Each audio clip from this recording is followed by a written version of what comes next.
Okay, close your eyes.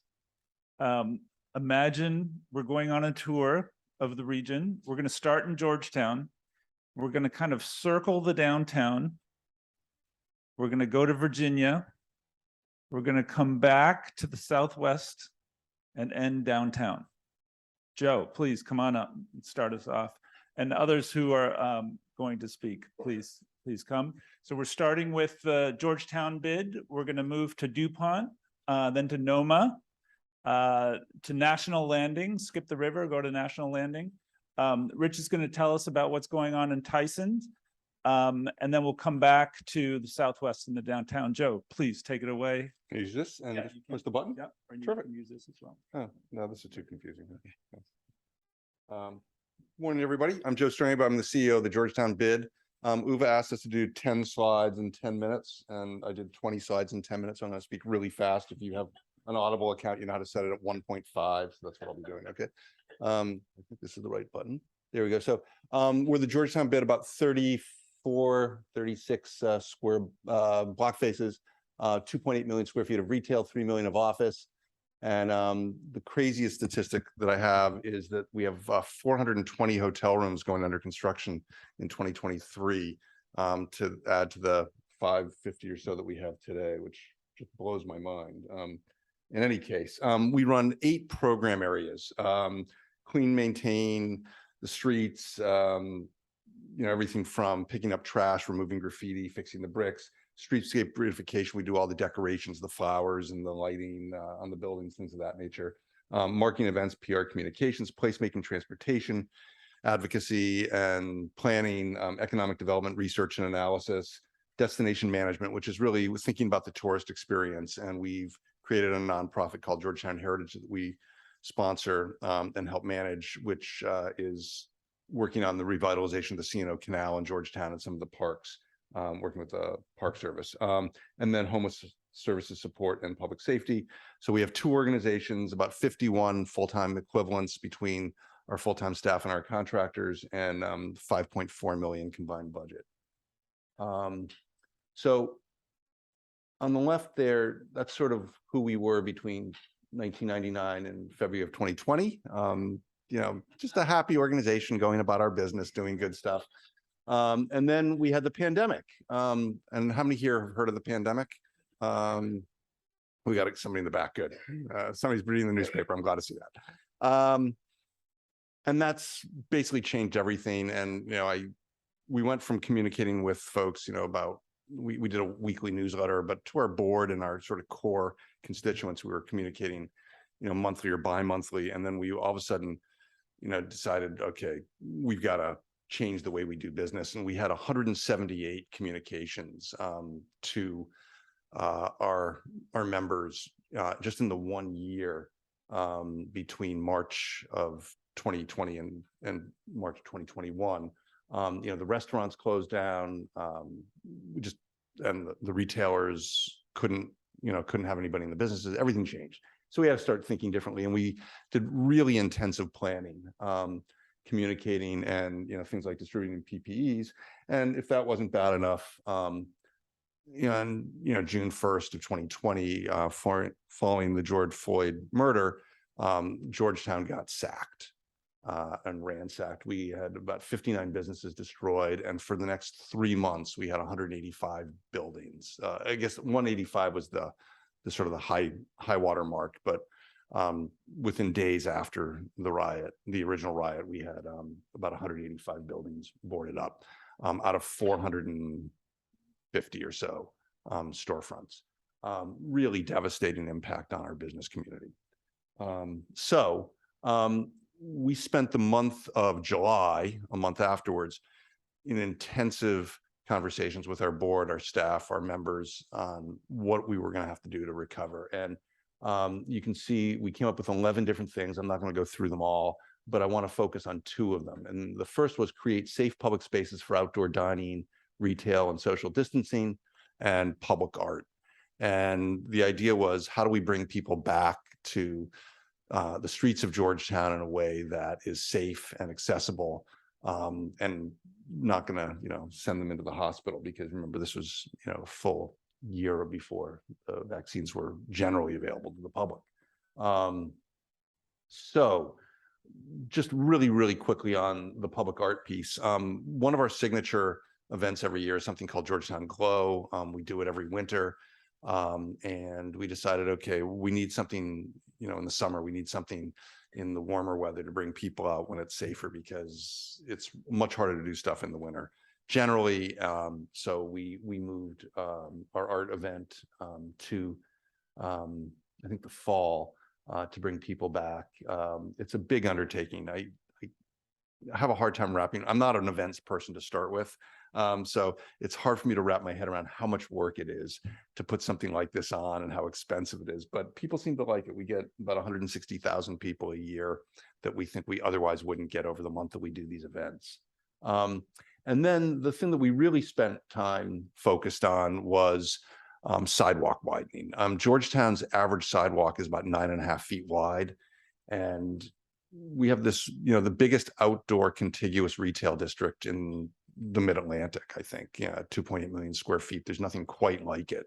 And so we had this hypothesis when we did the Georgetown 2028 plan, which is our 15-year strategic plan that we did in 2013, that retail sales were directly correlated to sidewalk width, and that if you couldn't put more people on the sidewalks, you couldn't juice sales. So in 2016, 17, and 18, we started this program on the really heavy duty retail blocks of Georgetown, where we did these temporary weekend sidewalk widenings. It was a total pain in the butt. We have a contractor coming out at 4 o'clock in the morning, you know, Friday night, Saturday morning, to put these on the left-hand side here. Oh, you have a pointer here, don't you? Oh, thanks. Am I okay on time? No. Have I already gone over 10? Have I already gone over 10? Okay. Uwe and I just met. I don't know. Is this the kind of guy he is?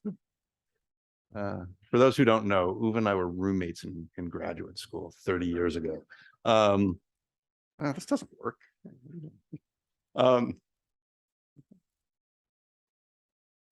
Yeah. Okay.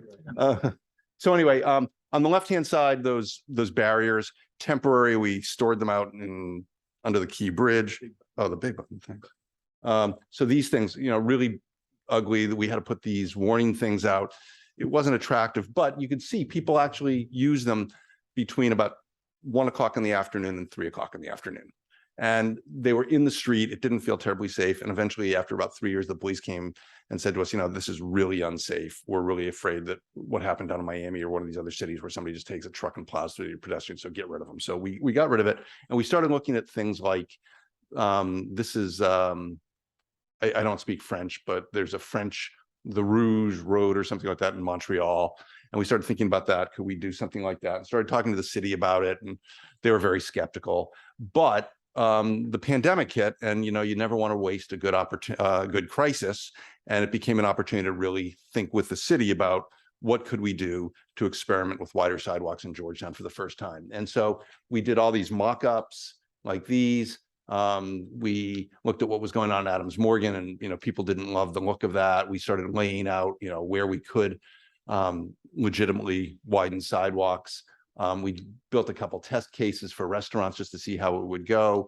We spent a fortune on these one-sided barriers to get another 6 inches because the DDOT transportation safety people wouldn't let us do what they've done everywhere else in the city. They said in Georgetown, you have to have Jersey barriers and contiguous Jersey barriers that were interlocked for safety, because they thought people would be plowing into these things, which it turns out they do. We did a whole bunch of other you know, safety things, you know, just closing a street on 31st Street for a while. These people were actually down in the street with, you know, water-filled barriers. And so experimenting and talking. And in the end, this was the plan that we brought to the city for about 4,200 feet, linear feet, almost, you know, just short of, what was it, 4/5 of a mile. It took us 14 months of intensive planning and permitting, extensive negotiations with the community and city, 3 full-time staff to manage this program, 3 rounds of removals that we've done since we originally put them in, with a current agreement today for only restaurants and bus stops. But you can see, we've had real good success. 32 restaurants that were able to survive because we provided them with outdoor dining for the first time that they've ever had. You can't put outdoor dining on a 9-foot sidewalk or an 8-foot sidewalk. And it's been transformative, and the community loves it. And now they're trying to figure out with us, how do we keep this in a way that's more attractive, because everybody hates the Jersey barriers. But we've upgraded a lot of the furnishings. We've pushed the business owners to make them more attractive with umbrellas, and people really do seem to like the extra space. But I would say on an average week, we get about $4,000 worth of damage. Trucks, buses, cars driving up onto them, knocking. They're no longer knocking the barriers over. We put out about $180,000 worth of one-sided concrete barriers in the first week. We had cars backing into them, tipping them over. And I just, made one of those executive decisions: throw them away, or sell them, get rid of them, and start over again. We had to order a whole new set of concrete. So lots of things that we learned about it. They're a maintenance nightmare. But in terms of recovery, these are our visitor trends. You can see, this is Georgetown, Tyson's, the Wharf, 14th Street, and Union Market. I'm sorry it's so fuzzy. I didn't realize the size of the screen we're going to have today. But we've tracked at least as well or a little better than our competitive sets in terms of pedestrian visitor recovery. And we think a lot of that is due to the fact that we put the decks out and marketed the outdoor dining and brought people back. This is, I don't know what that says, number of visitors. Oh yeah, this is just, again, we're tracking, a little better than 14th Street, the Wharf, and Union Market combined in terms of visitors. This is all from Placer. And then tracking bar spending, restaurant spending, the average weekly spends. I won't go into this, but we've done pretty well. And we think that part of the reason is because of the effort that we put into the sidewalk widening and the effort we put into marketing, bringing people back to safe outdoor spaces. We've seen an incredible surge in leasing activity in 21 and 22. We had as I said, we lost 59 businesses. We had the highest vacancy we've ever had. Lots of people closed during the pandemic, and now leasing is just roaring back. And so the overall conclusion is, they've been transformative, helped us save about 30 restaurants, improve the street vibe. It's friendlier, it's more accessible. And now we just got to figure out how to make it more attractive and more permanent. I think that's it. Thanks, Joe.